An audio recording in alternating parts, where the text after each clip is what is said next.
Јас се повлеков пошто се утврди дека Конгресот е наместен. Конгресот го намести Сашо Мјалков. Значи, буквално вака делегатите беа однесени и им се даде инструкција како да гласаат. И немаше против кандидат. И сега ќе нема против кандидат. Така? Да. И сега ќе нема против кандидат. Мислам, Северна Кореја може да ни позавиди.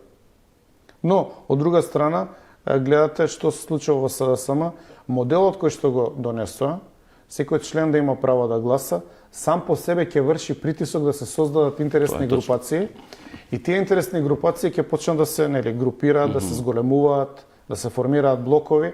Прашањето е, кога ќе се формираат 2, 3, 4, 5 блока, после изборот, дали постои интелектуално ниво и ниво на култура и джентлменство, да блоковите се обединат околу интерес.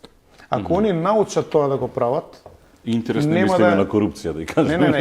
Интерес во смисло на идеологија за влада. Пласирање на програма. Ако они тоа научат внатре да го прават, ќе научат да го прават и во влада и во парламент. Ако не знаат да го прават внатре во партијата, како што досега не знаат партиите, они менталниот склоп на кој што се вежбани, си го пренесуваат, односно прават една проекција и на позициите кои ќе им ги дадете да ги водат во државата. Така што самиот модел, каде што вие го инкорпорирате членството да гласа, е добар модел. Затоа што ќе се борат за гласот на секој член и ќе нудат поинаков пристап.